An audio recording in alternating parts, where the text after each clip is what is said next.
Imagine that you're in suspended animation, and while you're out, you're accused of murder, murdering your wife, and the police are waiting around for you to wake up so they can put the handcuffs on.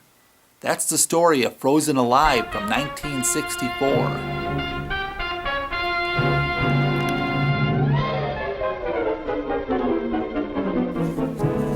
The tagline for this movie reads, "A scientist experimenting with suspended animation decides to use himself as a test subject.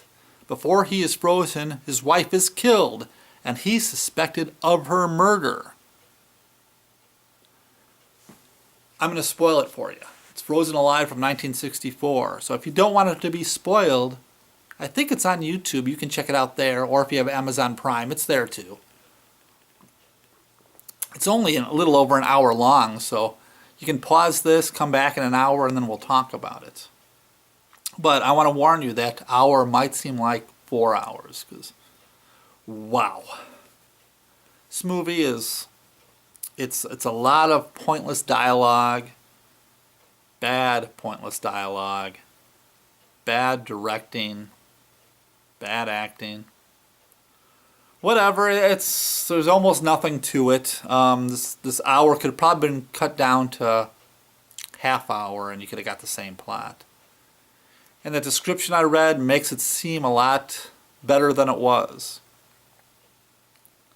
The bottom line is, and here's the spoilers, this scientist has a beautiful lab assistant and a drunken wife who thinks that he's fooling around with the beautiful lab assistant and she's got a lover on the side and he owns a gun and she gets a hold of the gun. The scientist and his drunken wife rekindle the relationship and she's going to give up alcohol.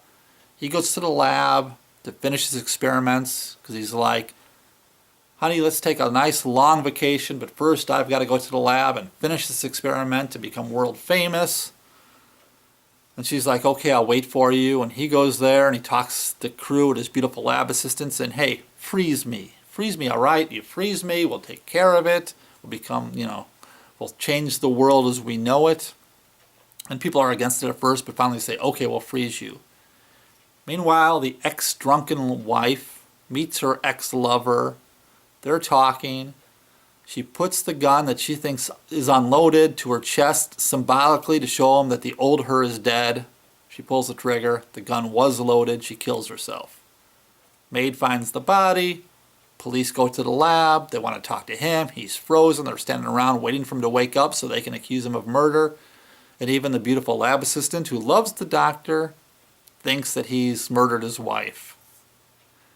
Now this director, Bernard Knowles, he used to work with Alfred Hitchcock. So you would think that maybe there would be a Hitchcock-style twist where he comes out of his frozen whatever and has to prove his innocence and gets, starts dealing with a bunch of bad people. Not so much. The whole thing is solved while he's frozen.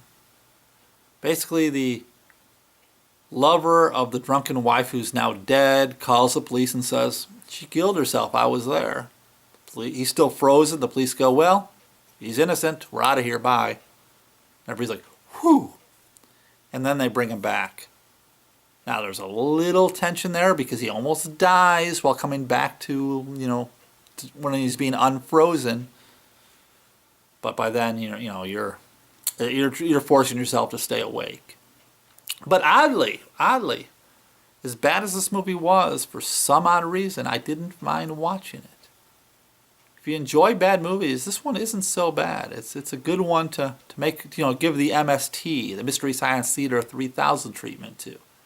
In fact, since the show's starting up and later this year again with a new cast, this might be a good one for them to use. It's called Frozen Alive. A bad movie, but in my opinion, one that's fun to watch. Thanks for joining me today. I'll be back next Wednesday with another review of a bad film.